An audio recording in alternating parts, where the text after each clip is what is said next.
Kalimera, I am Elaine Alquist, Elaine Kundamina Alquist, and it's a pleasure today on Greek TV.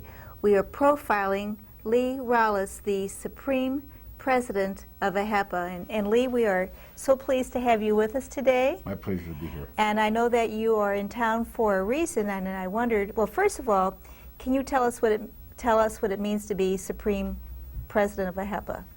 Well, of course, it's a great honor for me. As you know, the Ahepa is the leading Hellenic organization throughout the world. In fact, it's the only international Hellenic organization that preaches Hellenism and tries to advance Hellenism.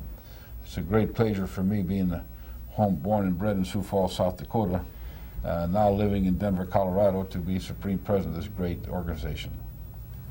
And I think you're past Miss Ahepa yourself? Yes, I was just, what an honor for me to interview you, because many years ago, actually back in 1962 in St. Louis, I had the great honor of being the Ahepa Queen for the St. Louis chapter, and it was quite a big event with 2,000 or 3,000 people, and it meant a great deal to me, and it made a great difference to my parents. So I am honored to have you with us today, and I know that you're in town for a reason, and wondered if you could share that with our viewers. Yes, the reason is that we are just returning. We have somewhat of an entourage that went to Australia and New Zealand for the purpose of trying to form a confederation type of unit with our brothers and sisters in Australia and New Zealand, that is in international affairs, and to speak for the Hellenes throughout the world on Hellenism, because that's really, which is, what the H in Ahepa stands for. And we're in town now because the District 21 is having their mid-year conference, and they're having one of their great dinner dances for scholarship. Mm-hmm. And we're honored to be here. Well, we're so pleased you're here. I have been to this particular scholarship dinner before, and have been to the dinner where the money is raised, and then have also been to the other dinners to see the young people receive the scholarships and to know what a difference it makes in their lives. Well, as you know, the Ahepa, nationally and locally and district-wise, gives over $1 million a year for scholarships. Is it that much? And the problem we have in the Ahepa is we don't advertise it. We give the money, mm-hmm. and we don't advertise it, and that's where we get lost. And we need to do that. Absolutely. Do we have any ideas for working on that? Excuse me for interrupting. I wrote a letter to all the chapter secretaries asking them to tell us, but we are very funny people in that regard. They don't want to advertise too much. I do know that this district, mm-hmm. District 21, gives about $25,000 a year mm-hmm. on scholarships, which is phenomenal. Mm-hmm. And that's the district itself. Okay. I can tell that being such an active participant and being Supreme President of Ahepa is very important to you. I can just tell that, but can you share with our viewers why you do all this hard work? Well, I'm a Greek.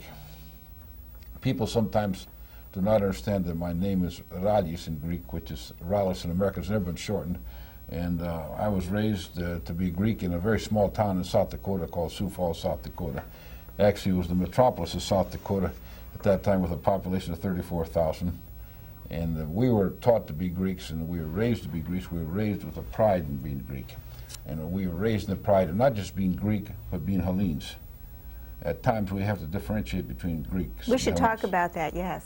But it was a pride thing with me. I was raised to be a Greek. I was raised in the church, although the Ahepa is not a church organization, obviously. We were raised to praise the Greeks, and also to criticize the Greeks, I might tell you. But at the same time... You're really Greek, yes. Yes, if you're Greek, you criticize the Greeks. And that's a healthy thing within certain limits, obviously. But that's why this great honor came to me, because I've worked in the vineyards of the Ahepa all those years. I participated, and the members for some reason saw fit to elect me. It's a great honor for me. My chapter, incidentally, in Denver, Colorado, has a triple header this year. We've always been the richest chapter in the world. And this year, we have the biggest chapter in the world. How many members? 265. That's excellent. And that's one of the two chapters in Denver. And also, in addition to that, they've now elected the Supreme President, which we've never had Yes. from my area. It's a great honor for my district, and it's a great honor for my family.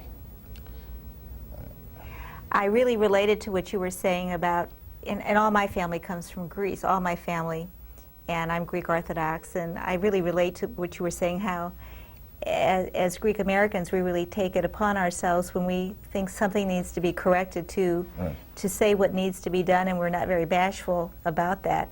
I think that's really very important.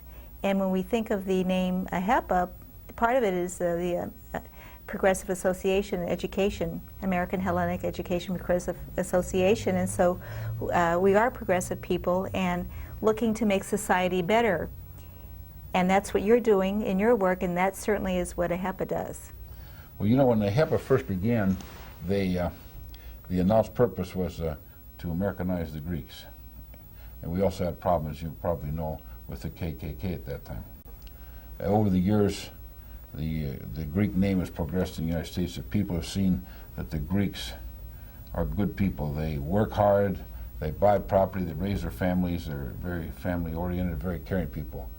Now our objective, which is oversimplistic, I suppose, to say this, but we want to Hellenize the Americans. And what does that mean to you? That means that we educate the Americans and wherever we are located with the concepts of Hellenism, Hellenic studies, Hellenic language, Greek language, and so forth.